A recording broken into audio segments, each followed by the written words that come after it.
Yo les postes, on se retrouve pour débriefer ce premier huitième de finale de Coupe du Monde Pays-Bas, États-Unis. Nono est avec nous, salut Nono. Salut Sacha. En attendant Australie-Argentine ce soir, on va débriefer ce premier match. Victoire des Pays-Bas, 3-1 Nono. On peut penser que sur le score, les Pays-Bas ont gagné ce match facilement. Mais quand même, les Pays-Bas se sont fait peur, Nono, à un quart d'heure de la fin, avec la réduction du score de White aux États-Unis. Et heureusement, ils ont réagi très vite, les Pays-Bas, pour remarquer et recreuser l'écart. 3-1. Belle équipe des Pays-Bas en première mi-temps, mais bon, rien d'impressionnant non plus. On pourrait avoir un Pays-Bas-Argentine en quart de finale si jamais l'Argentine venait à s'imposer ce soir. Qu'est-ce que tu as pensé de cette équipe des Pays-Bas, Nono? Buteur Depay à la 10e minute, Danny Blind à la 46e, Dumfries à la 81e. Sur le papier, c'est intéressant, c'est pas mal à voir jouer, mais bon, je pense qu'il y a quand même du progrès dans cette équipe, mais que c'est pas non plus exceptionnel dans le jeu. Il va falloir quand même hausser son niveau de jeu si jamais c'est l'Argentine en quart de finale. Moi, j'ai trouvé intéressant Denzel Dumfries, qui a vraiment été très intéressant offensivement, très clairement. Qu'est-ce que tu as pensé de cette équipe des Pays-Bas? Sacha, des Pays-Bas très cliniques, hein, très peu d'occasions, ils les mettent au fond. Bon là on a vu les limites de l'équipe des États-Unis, surtout les limites techniques et tactiques. Donc les pendules sont remises à l'heure. Mais c'est vrai que les Pays-Bas, ça va, mais pas si impressionnant que ça. Alors heureusement que Frenkie de Jong quand même a été pas mal au milieu de terrain, parce que le milieu de terrain des Pays-Bas, moi, ne m'a pas trop impressionné. J'ai trouvé assez faible. Heureusement que Dumfries est venu un petit peu redéfendre sur son côté droit. Mais voilà, j'ai pas trop compris un petit peu la composition d'équipe de Van Gaal avec ce 3-4-1-2. 4 milieux mais qui sont pas réellement milieux défensifs. Très clairement, c'est un petit peu bizarre ce système. Ça marche contre les États-Unis, mais est-ce que ça marcherait contre du lourd comme l'Argentine? Je suis pas sûr et certain. Van Gaal, on le sait, c'est très très spécial au niveau tactique. Il a une réputation d'entraîneur un peu loufoque. Où je vais te rejoindre, c'est vraiment Dumfries, l'homme du match, très impressionnant. Un joueur à surveiller de très près. Et voilà. D'ailleurs, même le petit Gakpo est intéressant, je pense, aussi au niveau offensivement. C'est un peu la révélation de cette Coupe du Monde, l'attaquant du PSV Eindhoven, Cody Gakpo. Honnêtement, Nounou, très intéressant ce joueur. Futur star, je pense, 23 ans, 3 buts en 3 matchs, très très intéressant comme joueur. Beaucoup de potentiel. Qu'est-ce que tu as pensé de cette équipe américaine, qui a quand même été en huitième de finale? On va pas se mentir, le football, c'est pas leur sport numéro 1, mais malgré ça, ils arrivent quand même à faire un huitième de finale. Ils se sont battus, ils sont revenus à 2-1. C'est quand même une belle Coupe du Monde pour les États-Unis, mais qu'est-ce que tu as pensé d'eux? Est-ce qu'ils auraient pu faire mieux, ou est-ce qu'ils étaient à leur niveau, très clairement? Très belle Coupe du Monde pour eux, mais là on a vu leurs limites, au niveau technique surtout.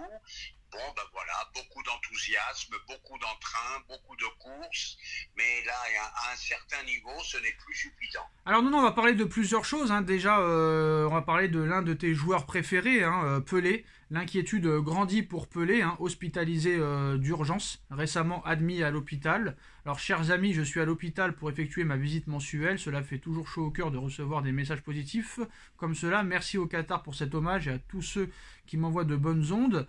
Hospitalisé depuis pour une réévaluation du traitement de sa chimio suivie après la détection d'une tumeur. Fola apporte cependant de nouvelles informations ce samedi, des révélations peu rassurantes. En effet, selon le média, Pelé ne répond plus au traitement de chimiothérapie qu'il suivait depuis septembre et a été placé en soins palliatifs. Donc je pense que le roi Pelé va nous quitter dans pas longtemps, malheureusement. Sacha, le roi, pour moi le plus grand joueur de tous les temps, parce que j'ai l'âge, je l'ai vu jouer, phénoménal.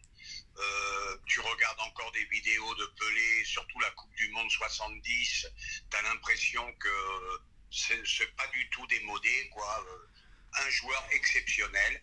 Le roi est en très mauvaise posture, soins palliatifs, tu sais ce que ça veut dire, Sacha? Ouais. Soins palliatifs, ça veut dire que c'est la fin. Et puis très très grosse tristesse pour ce fabuleux joueur. Alors quand il va nous quitter, j'espère le plus tard possible, on lui rendra un très grand hommage et on reparlera de sa carrière.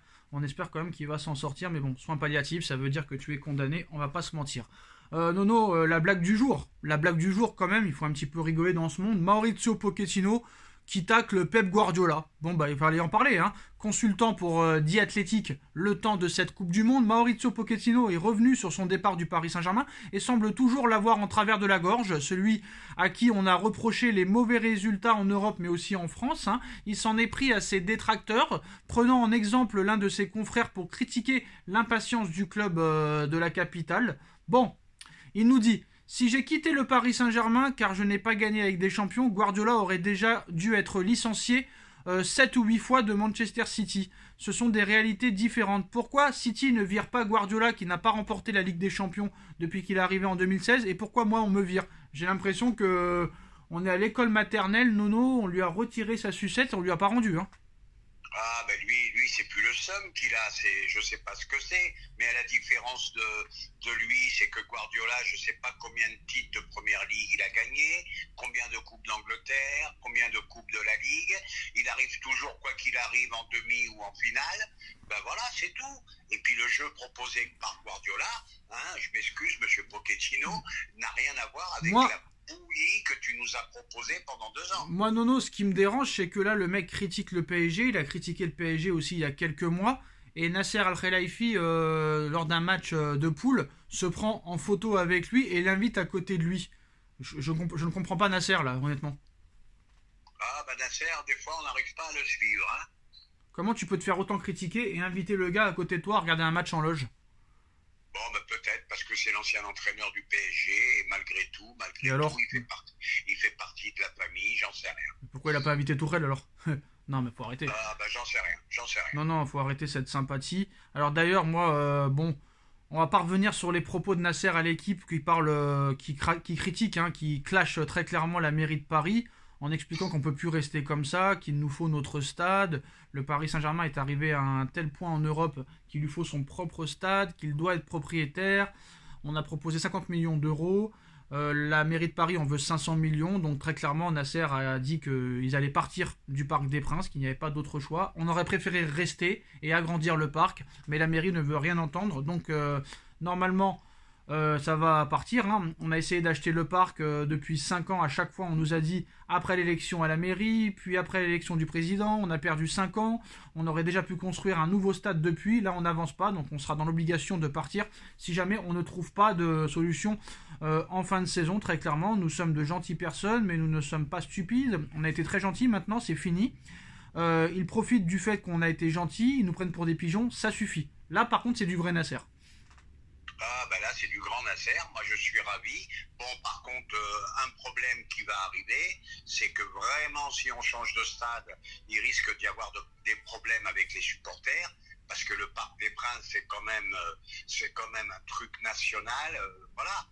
Bon, maintenant, la mairie de Paris a intérêt à se réveiller, parce que le parc sans le PSG, non, mais ça va leur coûter une tonne. Non, c'est pas le club. Ça va être un stade vide. Non, mais c'est pas les supporters qui dirigent le club, hein. Donc, à eux de réfléchir. Non, mais c'est pas les supporters qui dirigent le club. Tu crois qu'ils ont demandé l'avis aux supporters d'Arsenal quand ils ont quitté Highbury pour l'Emirates? Tu crois qu'ils ont demandé leur avis à City? Tu crois qu'ils ont redemandé leur avis à Lyon? Tant pis, c'est comme ça, faut évoluer dans la vie, hein. Stop, hein. Ils ont pas voulu, on a fait une proposition, Nasser a fait son boulot. C'est la mairie qui veut pas, tant pis pour eux. À un moment donné, il faut arrêter. On peut pas rester avec le statut qu'on a maintenant, le PSG. Voilà. On peut pas rester avec un stade de 48 000 places, c'est pas suffisant. Alors voilà, ceux qui sont pas contents, bah de toute façon, hein, combien de vrais supporters restent au Parc des Princes depuis la dissolution des Cups, Nono, hein, sans manquer de respect aux supporters actuels?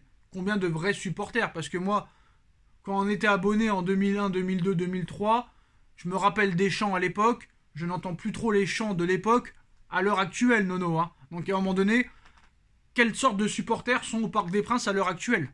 Désolé. Oui, on est d'accord, ça n'a plus rien à voir. Voilà, très clairement. Donc ceux qui veulent critiquer, revenez 20 ans en arrière, s'il vous plaît. Le PSG surveille de près l'évolution de Xavi Simons cette saison. Pour rappel, Paris aura la priorité pour le récupérer cet été grâce à une clause de 4 millions d'euros si d'autres clubs sont intéressés, à condition que le joueur veuille bien revenir, hein. Première partie de saison incroyable, sélectionné avec les Pays-Bas pour la Coupe du Monde. Nono, s'il fait une deuxième bonne partie de saison, faut-il le reprendre?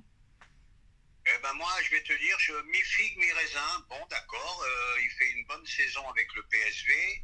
Bon, le championnat hollandais n'est pas de très très grande qualité à mon avis. Bon, maintenant, il faut voir comment il progresse et pourquoi pas. Alors maintenant, la chose qui m'a gêné, Nono, mais bon, on connaît les dirigeants du football, les dirigeants de club, on connaît la langue de bois, on connaît le bluff, on connaît un petit peu la communication. Il a été interrogé par l'équipe hier, Nasser. Allez-vous recruter cet hiver? Allez-vous investir pour vous renforcer? Réponse de Nasser, investir cet hiver? Je ne pense pas. Nous n'avons besoin de personne. On doit garder la même équipe. Je pense qu'on a trouvé un esprit collectif et qu'on est bien, explique-t-il à l'équipe. Alors soit c'est du bluff ou de la communication pour leur faire croire qu'on va rien recruter alors qu'on va recruter, ou soit le gars a raté la moitié des matchs du PSG cette saison. Soit il a raté les matchs du PSG parce qu'il n'a pas vu qu'il fallait vraiment un très très gros milieu de terrain, ou soit ils sont dans l'incapacité de recruter. Bah Nono, toi aussi, il y a un problème. Tu te focalises sur le milieu de terrain, moi je suis désolé, je me focalise plus sur la défense centrale. Hein. Là, moi je vais plus loin que toi, un défenseur central et un milieu de terrain. Et d'après Campos, un attaquant, ça fait 3. Hein. Ah bah là ça fait beaucoup. Déjà qu'on ait un défenseur central et un milieu de terrain, ça serait déjà pas mal. Déjà Campos, hein, je peux lui enlever une épine du pied. Tout le monde n'a pas besoin d'avoir eu bac plus 8 pour savoir qu'il faut Seko Fofana au milieu de terrain. Après en défense centrale, en attaque, tu verras ce que tu voudras.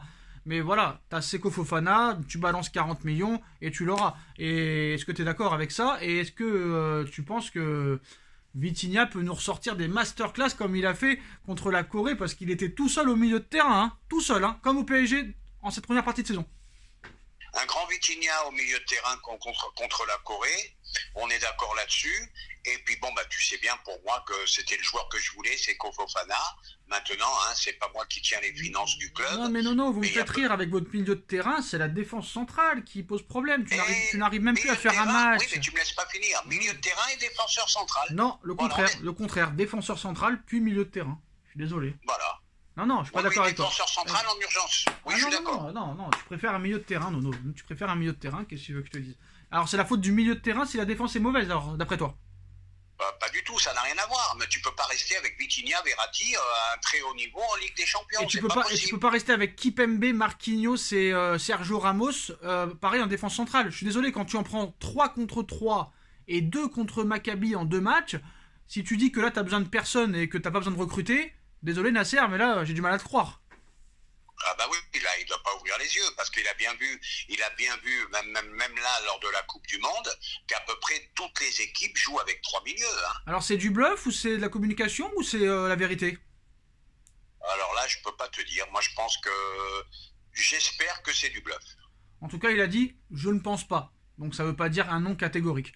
Voilà les postos, voilà. C'est la fin de cette vidéo, dites-nous en commentaire ce que vous en pensez, on like, on partage, on commente, on s'abonne et on se retrouve très vite pour une nouvelle vidéo. Merci Nono, merci à tous, tchuss.